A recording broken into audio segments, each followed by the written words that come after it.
حضرت امام حسن مجتبی رضی اللہ تعالی عنہ ایک مرتبہ حضرت امیر معاویہ رضی اللہ تعالی عنہ کے پاس تشریف لے گئے تو آپ رضی اللہ تعالی عنہ سے حضرت امیر معاویہ رضی اللہ تعالی عنہ کے ملازم نے کہا کہ میرے پاس مال و دولت تو ہے مگر اولاد کی نعمت سے محروم ہوں، مجھے کوئی ایسی چیز بتائیے جسے اللہ پاک مجھے اولاد دے۔ امام حسن رضی اللہ تعالی عنہ نے فرمایا کہ استغفار پڑھا کرو۔ تو اس ملازم نے استغفار کی،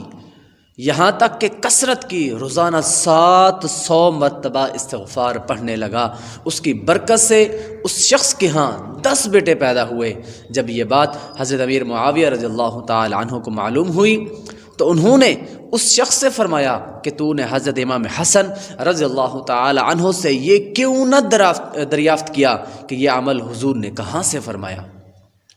دوسری مرتبہ جب اس ملازم کو حضرت امام حسن رضی اللہ تعالی عنہ سے ملاقات کا شرف حاصل ہوا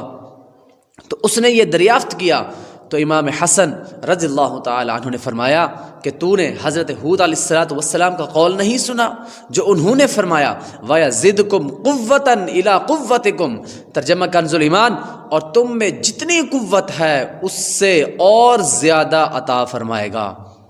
اور حضرت نوح علیہ السلام کا یہ ارشاد نہیں سنا یمددکم باموال وبنین، ترجمہ کنز الایمان، مال اور بیٹوں سے تمہاری مدد فرمائے گا، یعنی رزق کی کثرت اور حصول اولاد کے لیے استغفار کا بکثرت پڑھنا قرآنی عمل ہے۔ اللہ اکبر، استغفار کتنی بڑی دولت ہے، تو ہر وقت استغفار پڑھتے رہنا چاہیے۔ منقول ہے کہ حضرت خواجہ امام حسن بصری رحمۃ اللہ تعالی علیہ کے پاس ایک شخص آیا اور اس نے بارش کی قلت کی شکایت کی، آپ نے استغفار کرنے کا حکم دیا۔ دوسرا شخص آیا، اس نے تنگ دستی کی شکایت کی تو اسے بھی یہی حکم فرمایا۔ پھر تیسرا شخص آیا تو اس نے نسل کم ہونے کی شکایت کی، اسے بھی یہی فرمایا۔ پھر چوتھا شخص آیا اور اس نے اپنی زمین کی پیداوار کم ہونے کی شکایت کی، اسے بھی یہی فرمایا۔ تو حضرت ربیع بن صبیح رحمۃ اللہ تعالی علیہ وہاں حاضر تھے، عرض کرنے لگے آپ کے پاس چند لوگ ہیں اور انہوں نے مختلف حاجتیں پیش کی، طرح طرح کی حاجتیں پیش کی، آپ نے سب کو ایک ہی جواب دیا کہ استغفار کرو۔ اس کی کیا وجہ ہے؟ تو آپ رحمۃ اللہ تعالی علیہ نے ان کے سامنے یہ آیات پڑھی، استغفروا ربکم انہ کان غفارا یرسل السماء علیکم مدرارا ویمددکم باموال وبنین ویجعل لکم جنات ویجعل لکم انہارا، ترجمہ کنز الایمان، تو میں نے کہا اپنے رب سے معافی مانگو، بے شک وہ بڑا معاف فرمانے والا ہے، تم پر شراٹے کا مینا موسلا دھار بارش بھیجے گا اور مال اور بیٹوں سے تمہاری مدد بھی فرمائے گا اور تمہارے لیے باغ بنا دے گا اور تمہارے لیے نہریں بنا دے گا۔ سبحان اللہ۔ حضرت خواجہ امام حسن بصری رحمۃ اللہ تعالی علیہ نے جو آیات تلاوت کی ان کا ترجمہ بھی آپ نے سنا۔ اب ان آیات کی تفسیر صراط الجنان سے سنتے ہیں۔ جب قوم عاد نے حضرت ہود علیہ السلام کی دعوت قبول نہ کی تو اللہ پاک نے ان کے کفر کے سبب 3 سال تک بارش موقوف کر دی اور انہیں نہایت شدید قحط ظاہر ہوا اور ان کی عورتوں کو بانجھ کر دیا۔ جب یہ لوگ بہت پریشان ہوئے تو حضرت ہود علیہ السلام نے وعدہ فرمایا اگر وہ اللہ پاک پر ایمان لائیں اور اس کے رسول کی تصدیق کریں اور اس کے حضور توبہ و استغفار کریں تو اللہ پاک بارش بھیجے گا اور ان کی زمینوں کو سرسبز و شاداب کر کے تازہ زندگی عطا فرمائے گا اور قوت و اولاد بھی عطا فرمائے گا۔ عشقان صحابہ اولیاء، دیکھا آپ نے حضرت امام حسن مجتبی رضی اللہ تعالی عنہ کا فہم قرآن کیسا تھا، یعنی قرآن کریم کے بارے میں کیسی زبردست سمجھ بوجھ تھی، مہارت کیسی تھی، علوم قرآن پر نظر کیسی تھی، لوگوں کا مختلف معاملات کے لیے آپ کی طرف رجوع کرنا اور فیض لینے کے لیے آپ کی خدمت میں حاضری کا معمول کیسا تھا۔ اسی طرح حضرت خواجہ امام حسن بصری رحمۃ اللہ تعالی علیہ کی بھی قرآن کریم پر کیسی نظر تھی، آپ کو قرآن کریم میں کیسی مہارت حاصل تھی۔ اسی سے یہ بھی پتہ چلتا ہے کہ اگر ہمیں بھی مسائل و پریشانیاں درپیش ہوں تو اپنے پیر و مرشد کی بارگاہ میں حاضری دیں، اللہ پاک کے نیک بندوں سے دعا کروائیں، عاشقان رسول امام مسجد سے دعا کروائیں۔ پیارے اسلامی بھائیوں، توبہ ایسا عمل ہے جس کے کرنے کا حکم اللہ پاک نے قرآن مجید میں بھی ارشاد فرمایا۔ ابھی استغفار کے بارے میں بات ہو رہی تھی، تو استغفار کرنا، توبہ کرنا، اس کا ذکر اللہ پاک نے قرآن کریم کے اندر ارشاد فرمایا۔ 5واں پارہ سورۃ نساء کی آیت نمبر 106 میں ہے وَاسْتَغْفِرِ اللَّهَ إِنَّ اللَّهَ كَانَ غَفُورًا رَحِيمًا، ترجمہ کنز ایمان، اور اللہ سے معافی چاہو، بے شک اللہ بخشنے والا مہربان ہے۔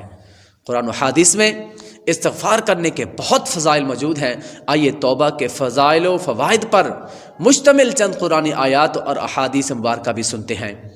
پارہ نمبر 19 سورۃ فرقان کی آیت نمبر 70 کے اندر ارشاد باری تعالی ہے اِلَّا مَن تَابَ وَآمَنَ وَعَمِلَ عَمَلًا صَالِحًا فَأُولَٰئِكَ يُبَدِّلُ اللَّهُ سَيِّئَاتِهِمْ حَسَنَاتٍ وَكَانَ اللَّهُ غَفُورًا رَحِيمًا،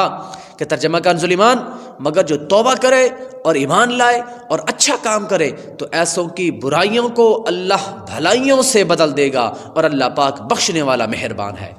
پیارے اسلام بھائیو، سبحان اللہ، توبہ کرنے والا کس قدر خوش نصیب ہے، اس کی برائیوں کو معاف ہی نہیں بلکہ نیکیوں سے بھی تبدیل کر دیا جاتا ہے، اور ہم پر ہماری ماؤں سے بڑھ کر رحمت کرنے والا ہمارا خالق و مالک توبہ کرنے پر ہمیں اپنی محبت سے بھی نوازتا ہے۔ چنانچہ دوسرے پارے کے اندر سورہ بقرہ کی آیت نمبر 222 میں ارشاد باری تعالی ہے ان اللہ یحب التوابین، ترجمہ کنز ایمان، بے شک اللہ پسند رکھتا ہے بہت توبہ کرنے والوں کو،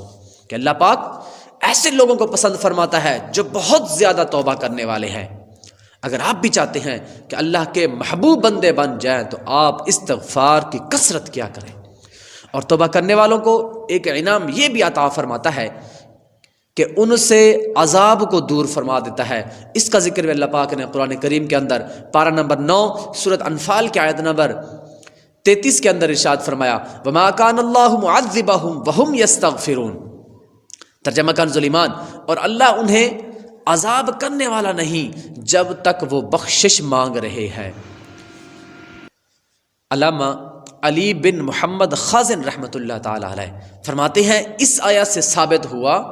کہ استغفار عذاب سے امن میں رہنے کا ذریعہ ہے، کہ استغفار کرتے رہنا چاہیے، تو استغفار کی وجہ سے عذاب سے انسان جو ہے وہ امن میں رہے گا، ایک ذریعہ بن جاتا ہے۔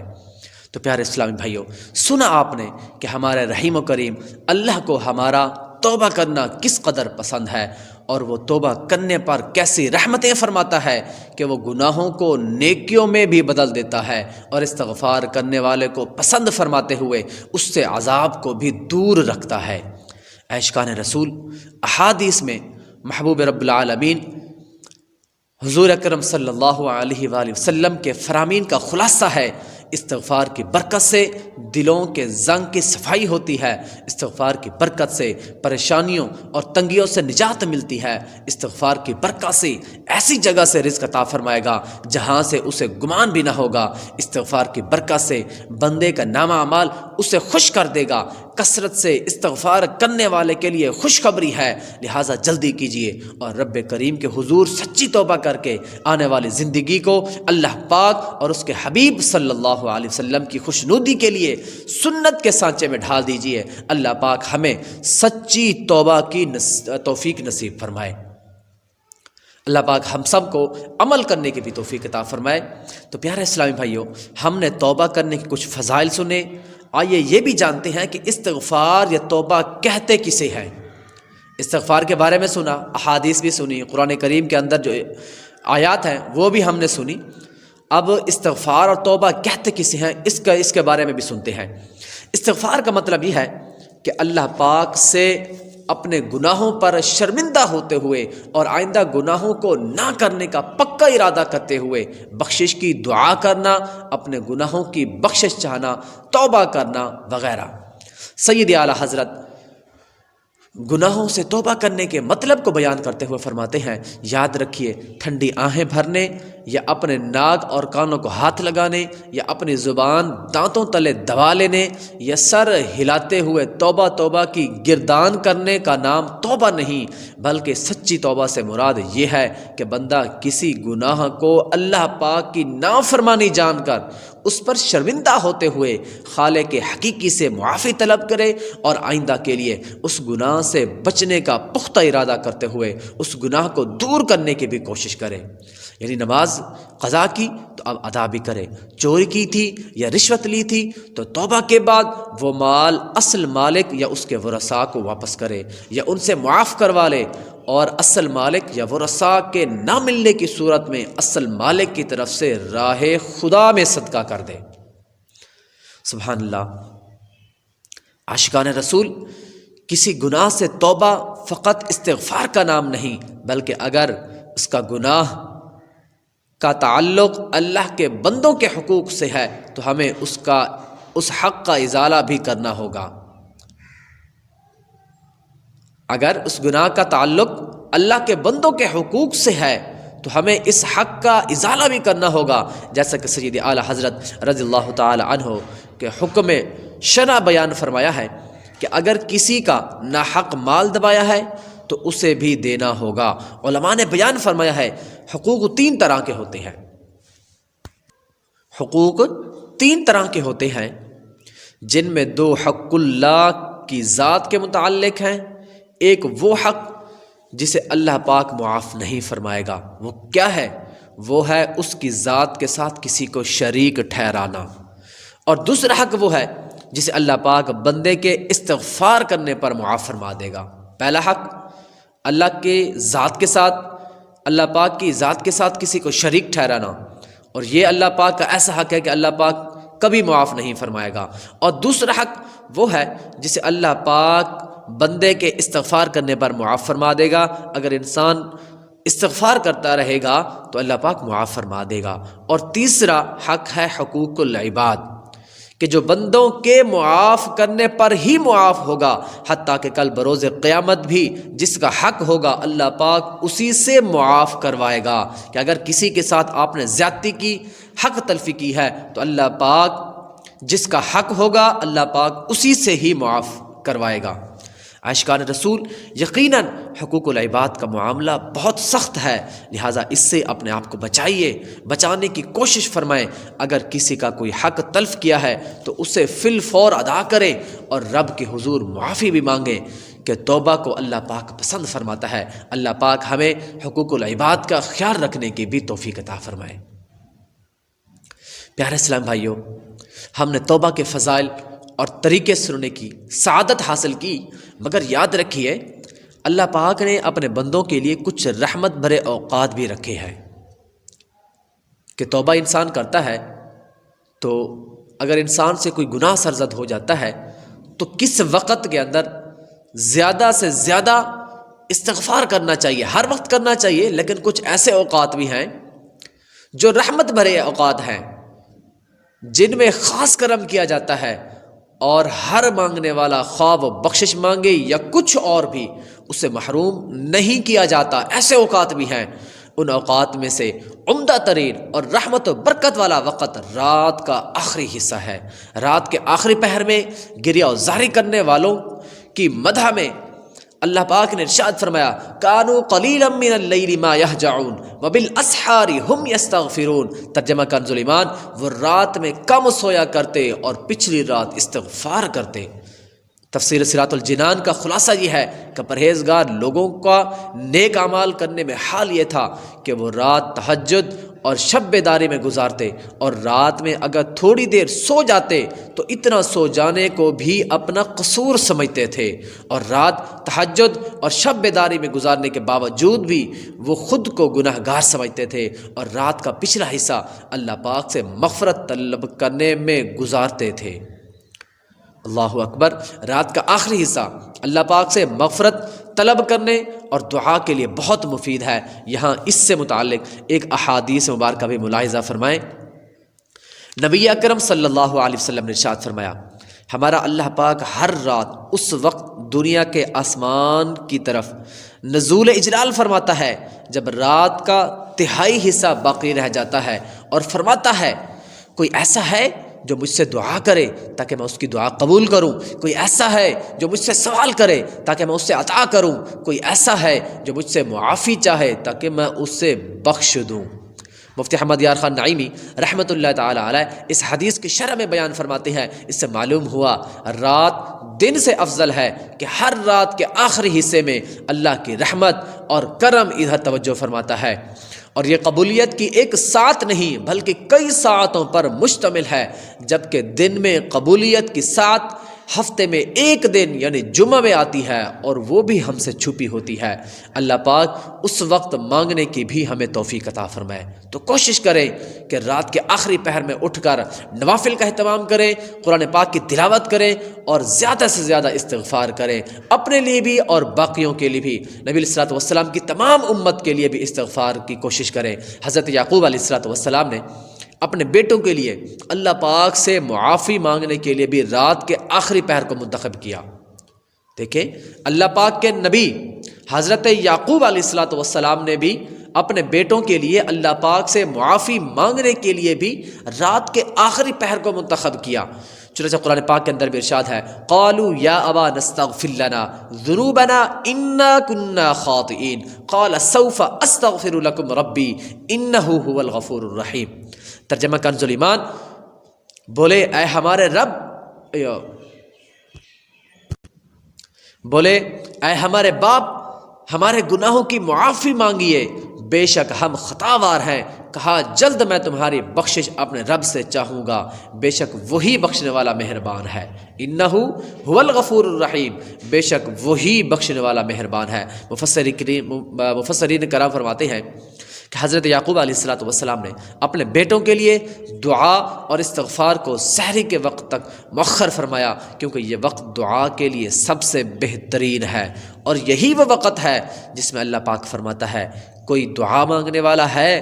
کہ میں اس کی دعا قبول کروں۔ چنانچہ جب سحری کا وقت ہوا تو حضرت یعقوب علیہ الصلوۃ والسلام نے نماز پڑھنے کے بعد ہاتھ اٹھا کر اللہ پاک کے دربار میں اپنے صاحبزادوں کے لیے دعا کی، اور دعا قبول ہوئی، اور حضرت یعقوب علیہ الصلوۃ والسلام کو وحی فرمائی گئی کہ صاحبزادوں کی خطا بخش دی گئی ہے۔ عاشقان رسول، اللہ پاک کے نیک بندے ہر دم نیکیوں میں مصروف رہنے کے باوجود خود کو گناہ گار تصور کرتے ہیں، اور ہمیشہ اللہ پاک سے ڈرتے رہتے ہیں، یہاں تک کہ خوف خدا سے بعض ساری رات عبادت کرتے ہیں۔ اور یہاں سے ہمیں یہ بھی پتہ چلتا ہے کہ اگر انسان سے کوئی غلطی ہو جائے تو اس کو چاہیے کہ رات کے آخری پہر میں، آخری پہر کے اندر زیادہ سے زیادہ نوافل کا اہتمام کرے، اور ساتھ میں اپنے گناہوں پر معافی مانگے، گریہ ازاری کرے، اللہ تعالیٰ سے اپنے گناہوں پر معافی مانگے۔ اور بات کر رہے تھے کہ اللہ کے نیک بندے ہر دم نیکیوں میں مصروف رہنے کے باوجود خود کو گناہ گار تصور کرتے ہیں، اور ہمیشہ اللہ پاک سے ڈرتے رہتے ہیں، یہاں تک کہ خوف خدا سے بعض ساری رات عبادت کرتے ہوئے اپنے آپ کو تھکا دیتے، تو بعض کسی ایک آیت کی تلاوت کرتے ہوئے رات گزار دیتے، تو بعض کی ساری رات روتے گزرتی، تو بعض کی روحیں پرواز کر جاتی۔ مگر افسوس ہماری حالت یہ ہے کہ شب و روز گناہوں کے سمندر میں غرق رہنے کے باوجود نہ شرمندگی کا احساس اور نہ ہی آخرت کا خوف ہے۔ اللہ پاک کے نیک بندے راتوں کو جاگتے، کثرت سے روزے رکھتے، کثیر نیک اعمال بجا لاتے، مگر پھر بھی خود کو کم ترین خیال کرتے ہوئے خوف خدا سے روتے رہتے۔ اور ہماری حالت کیا ہے کہ ہم گناہوں کے سمندر میں ڈوبے ہوئے ہیں، اور ہمارے اندر نہ شرمندگی کا احساس ہے، نہ ہی آخرت کا خوف ہے، ہمارے پاس نہ کوئی اتنی زیادہ نیکیاں ہیں، پھر بھی ہم خود کو دوسروں سے بہترین خیال کرتے ہیں۔ لیکن ہاں دیکھیے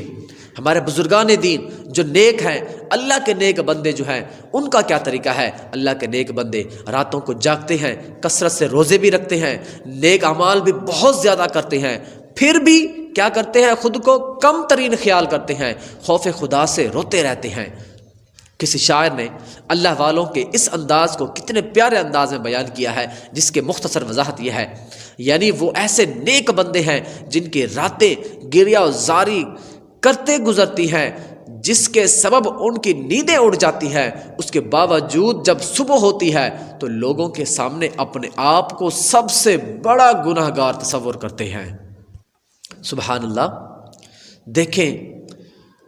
ہمارے بزرگان دین اور جو نیک لوگ ہوتے ہیں وہ کیسے اپنے آپ کو رکھتے ہیں کہ اپنی راتیں جو ہیں وہ گریہ زاری میں گزارتے ہیں، اپنی نیندیں بھی اڑا دیتے ہیں، اس کے باوجود جب صبح ہوتی ہے تو لوگوں کے سامنے اپنے آپ کو اچھا نہیں، یہ نہیں کہتے کہ ہم نے ساری رات اٹھ کر نوافل ادا کیے ہیں تو ہم تم لوگوں سے بہتر ہیں، بلکہ اپنے آپ کو سب سے بڑا گناہگار تصور کرتے ہیں۔ عاشقان رسول حضرت ابو علی دقاق رحمۃ اللہ تعالی علیہ فرماتے ہیں کہ ایک بہت بڑے ولی اللہ سخت بیمار تھے، میں ان کے عیادت کے لیے حاضر ہوا، ارد گرد چاہنے والوں کا ہجوم تھا، اتنے بڑے بزرگ تھے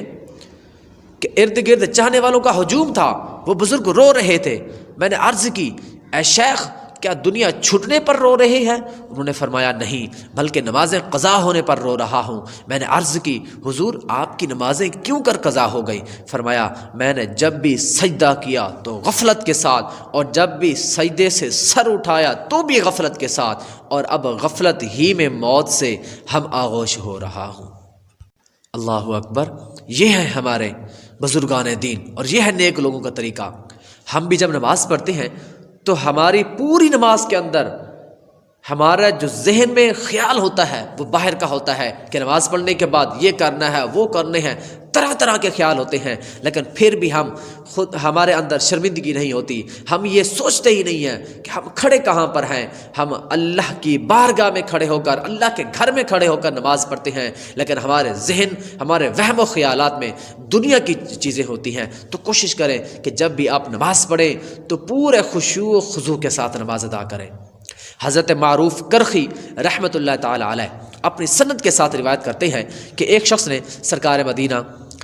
قلب و سینہ صلی اللہ علیہ وسلم کی خدمت سراپائے رحمت و برکت میں حاضر ہو کر عرض کی، یا رسول اللہ صلی اللہ علیہ وسلم کوئی ایسا عمل ارشاد فرمائیے جو مجھے جنت میں داخل کر دے۔ تو آپ صلی اللہ علیہ وسلم نے ارشاد فرمایا غصہ چھوڑ دو۔ اس نے عرض کی اگر یہ نہ ہو سکے تو آپ صلی اللہ علیہ وسلم نے ارشاد فرمایا روزانہ بعد نماز عصر 70 مرتبہ اللہ پاک سے استغفار کرو تو وہ تیرے 70 برس کے گناہ معاف فرما دے گا۔ عرض کی اگر میرے 70 سال کے گناہ نہ ہو تو ارشاد فرمایا نبی صلی اللہ علیہ وسلم نے ارشاد فرمایا پھر تیری والدہ کے 70 برس کے گناہ معاف کر دیے جائیں گے۔ پھر عرض کی اگر میری ماں دنیا سے کوچ کر چکی ہو اور اس پر بھی 70 سال کے گناہ نہ ہوں تو آپ صلی اللہ علیہ وسلم ہمارے پیارے مکی مدنی مصطفیٰ صلی اللہ علیہ وسلم نے ارشاد فرمایا تیرے قریبی رشتہ داروں کے 70 سال کے گناہ معاف کر دیے جائیں گے۔ عاشقان رسول ہمارے پیارے آقا مکی مدنی مصطفیٰ صلی اللہ علیہ وسلم بھی کثرت کے ساتھ استغفار کرتے تھے، اور ہمارے آقا کے مبارک ناموں میں ایک نام نبی التوبہ یعنی توبہ والے نبی بھی ہے۔ اس کی کیا حکمت ہے، آئیے اس کے بارے میں بھی کچھ سنتے ہیں۔ حضرت حذیفہ رضی اللہ تعالی عنہ سے روایت ہے کہ مدینہ طیبہ کے ایک راستے میں حضور سید عالم صلی اللہ علیہ وسلم سے میری ملاقات ہوئی تو ارشاد فرمایا، نبی علیہ الصلوۃ والسلام نے ارشاد فرمایا انا محمد و انا احمد و انا نبی الرحمت و نبی التوبہ۔ فرمایا میں محمد ہوں، میں احمد ہوں، میں رحمت کا نبی ہوں، میں توبہ کا نبی ہوں۔ پیارے اسلامی بھائیوں، نبی کریم صلی اللہ علیہ وسلم کا ایک مبارک نام نبی التوبہ بھی ہے۔ تو پیارے اسلامی بھائیوں، نبی کریم صلی اللہ علیہ وسلم کا ایک مبارک نام نبی التوبہ بھی ہے۔ امام اہل سنت سیدی اعلیٰ حضرت امام احمد رضا خان رحمۃ اللہ تعالی علیہ نے فتاوی رضویہ میں پیارے آقا صلی اللہ علیہ وسلم کے نام نبی التوبہ کی مختلف وجوہات بیان فرمائی ہیں۔ فرماتے ہیں اللہ پاک کے آخری نبی محمد عربی صلی اللہ علیہ وسلم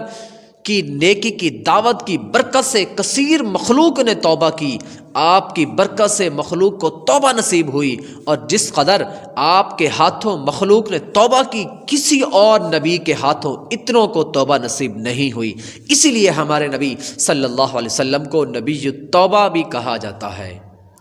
آپ توبہ لے کر آئے اور توبہ کی قبولیت کی بشارت بھی لے کر آئے، مگر آپ سب کے لیے توبہ لینے دنیا میں تشریف لائے، بلکہ توبہ کا حکم ہی آپ لے کر آئے۔ اس لیے ہمارے نبی صلی اللہ علیہ وسلم کو نبی التوبہ کہا جاتا ہے۔ ہمارے نبی صلی اللہ علیہ وسلم خود کثیر التوبہ، آپ کی امت سب امتوں میں زیادہ توبہ کرنے والی اور آپ کی امت کی توبہ سب امتوں میں زیادہ مقبول، اور آپ توبہ کرنے والوں کے نبی، اس لیے ہمارے نبی علیہ الصلوۃ والسلام کو نبی توبہ کہا جاتا ہے۔ آپ ہی توبہ کا دروازہ کھولنے والے، آپ ہی توبہ قبول کرنے والے، اور آپ ہی کی امت کے آخری عہد میں توبہ کا دروازہ بند ہوگا۔ تو میٹھے اسلامی بھائیوں، ہمارے پیارے مرشد کریم سیدی امیر اہل سنت دامت برکاتہم العالیہ بھی اپنے مریدین و طالبین کو کثرت استغفار کی ترغیب دلاتے ہوئے شجرہ شریف میں فرماتے ہیں، دن یا رات میں کسی بھی وقت روزانہ 70 بار یہ دعا پڑھیے، استغفر اللہ العظیم و اتوب الیہ۔ اے کاش ہم استغفار کے ساتھ ساتھ شجرہ شریف کے تمام اوراد پڑھنے والے بن جائیں۔ نبی پاک صلی اللہ علیہ وسلم کی استغفار کی حکمت مفتی احمد یار خان نعیمی رحمۃ اللہ تعالی علیہ فرماتے ہیں، توبہ و استغفار نماز روزے کی طرح عبادت ہے، اس لیے حضور انور صلی اللہ علیہ وسلم بکثرت توبہ و استغفار کیا کرتے تھے، ورنہ حضور انور صلی اللہ علیہ وسلم تو معصوم ہیں، گناہ آپ صلی اللہ علیہ وسلم کے قریب بھی نہیں آتا۔ صوفیاء فرماتے ہیں کہ ہم لوگ گناہ کر کے توبہ کرتے ہیں اور وہ حضرات عبادت کر کے توبہ کرتے ہیں، یا پھر آپ صلی اللہ علیہ وسلم کا یہ عمل تعلیم امت کے لیے تھا۔ عاشقان رسول، اللہ پاک کے ایک مشہور ولی حضرت مالک بن دینار رحمۃ اللہ تعالی علیہ کی سچی توبہ کا واقعہ سنتے ہیں۔ اللہ پاک ان کے صدقے ہمیں بھی سچی توبہ کی توفیق نصیب فرمائے۔ منقول ہے کہ حضرت مالک بن دینار رحمۃ اللہ تعالی علیہ توبہ سے پہلے نشہ کے عادی تھے۔ آپ کی توبہ کا سبب یہ بنا کہ آپ اپنی ایک بیٹی سے بہت محبت کیا کرتے تھے، اس کا انتقال ہوا تو آپ رحمۃ اللہ تعالی علیہ نے شعبان کی 15ویں رات خواب دیکھا کہ آپ کی قبر سے ایک بہت بڑا اژدہا نکل کر آپ کے پیچھے رینگنے لگا۔ آپ جب تیز چلنے لگے تو وہ بھی تیز ہو جاتا، پھر آپ ایک کمزور بوڑھے شخص کے قریب سے گزرے تو اس سے کہا مجھے اس اژدہا سے بچائیے۔ انہوں نے جواب دیا میں کمزور ہوں، رفتار تیز کر لو، شاید اس طرح اس سے نجات پا سکو۔ آپ رحمۃ اللہ تعالی علیہ مزید تیز چلنے لگے، اژدہا پیچھے ہی تھا، یہاں تک کہ آپ آگ کے ابلتے ہوئے گڑھوں کے پاس سے گزرے، قریب تھا کہ اس میں گر جاتے۔ اتنے میں ایک آواز آئی، تو میرا اہل نہیں ہے۔ آپ چلتے رہے حتیٰ کہ ایک پہاڑ پر چڑھ گئے، اس پر شامیانے اور سائبان لگے ہوئے تھے۔ اچانک ایک آواز آئی، اس نا امید کو دشمن کے نرغے میں جانے سے پہلے ہی گھیر لو۔ تو بہت سے بچوں نے انہیں گھیر لیا، جن میں آپ کی وہ بیٹی بھی تھی۔ وہ آپ کے پاس آئی اور اپنا دایاں ہاتھ اس اژدہا کو مارا تو وہ بھاگ گیا، اور پھر وہ آپ کی گود میں بیٹھ کر یہ آیت پڑھنے لگی، الم یعنی للذین آمنوا ان تخشع قلوبہم لذکر اللہ وما نزل من الحق۔ ترجمہ کنز ایمان، کہ ایمان والوں کو ابھی وہ وقت نہ آیا کہ ان کے دل جھک جائیں اور اللہ کی یاد اور اس کے حق کے لیے جو اترا۔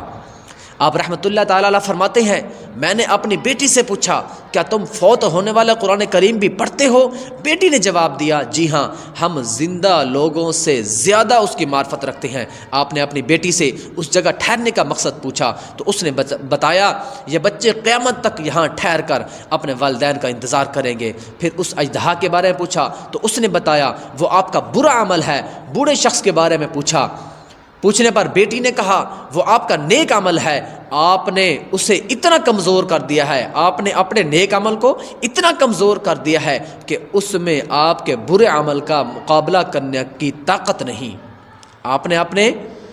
نیک عمل کو اتنا کمزور کر دیا ہے کہ اس میں آپ کے برے عمل کا مقابلہ کرنے کی طاقت نہیں، لہٰذا آپ اللہ کی بارگاہ میں توبہ کریں اور ہلاک ہونے سے بچیں۔ پھر وہ بلندی پر چلی گئی۔ جب آپ بیدار ہوئے تو اسی وقت سچی توبہ کر لی۔ تو پیارے اسلامی بھائیوں، اس واقعے میں ہمارے سیکھنے کے لیے بہت کچھ ہے۔ ہو سکتا ہے ہمارے ساتھ بھی کئی ایک ایسے واقعات پیش آ چکے ہوں جس کے بعد شاید ہمیں دوبارہ نئی زندگی ملی ہو۔ بسا اوقات خواب میں بھی ایسے اشارے ہوتے ہیں کہ سمجھنے والے کے لیے اس میں سامان عبرت ہوتا ہے، لیکن ہم شاید اسے بھی ایک خواب یا ایک خیال کہہ کر نظر انداز کر دیتے ہیں، اگنور کر دیتے ہیں کہ یہ کون سا حقیقت ہے۔ کبھی اس طرح اپنے دل کو بہلا لیتے ہیں کہ اس طرح کے خیالات تو آتے رہتے ہیں جس میں موت کی منظر کشی ہوتی ہے، حالانکہ حقیقت میں کوئی نصیحت کرنے والا، گویا ہمیں خواب غفلت سے جگا رہا ہوتا ہے کہ ہم گناہوں کی دلدل میں گرتے چلے جا رہے ہیں، اور ہمیں یہ کہہ رہا ہے، اور وہ ہمیں یہ کہہ رہا ہے کہ ابھی سنبھل جاؤ، یہی وقت ہے توبہ کرنے کا، یہی وقت ہے گناہوں سے منہ موڑ کر اللہ پاک کی فرما برداری میں زندگی گزارنے کا۔ اے کاش ہم ایسے خاموش پیغامات کو سنجیدہ لیتے ہوئے حقیقی طور پر گناہوں کی دلدل سے نکلنے میں کامیاب ہو جائیں۔ آئیے اللہ پاک کی بارگاہ میں دعا کرتے ہیں کہ یا اللہ ہم سب کو گناہوں سے محفوظ فرما، جو گناہ ہم کر چکے ہیں اس پر توبہ کرنے کی توفیق عطا فرما۔ پیارے اسلامی بھائیوں، فی زمانہ شیطانی وسوسوں سے بچنے، ایمان کی سلامتی، نیکیوں پر استقامت پانے، پابند سنت بننے، گناہوں سے سچی نفرت کرنے، ایمان کی حفاظت کا جذبہ پانے، توبہ پر ثابت قدمی پانے کے لیے نیک لوگوں کی صحبت اختیار کرنا بہت ضروری ہے، کیونکہ نیک لوگوں کی صحبت میں بیٹھنے سے گناہوں سے نفرت اور نیکیاں کرنے کا ذہن بنتا ہے۔ اللہ پاک ہم سب کو بھی عمل کرنے کی توفیق عطا فرمائے۔ اللہ پاک ہم سب کو 5 باجماعت نماز ادا کرنے کی توفیق عطا فرمائے۔ اللہ پاک ہم سب کو قرآن کریم کے تمام احکام پر عمل کرنے کی توفیق عطا فرمائے۔ اللہ پاک ہم سب کو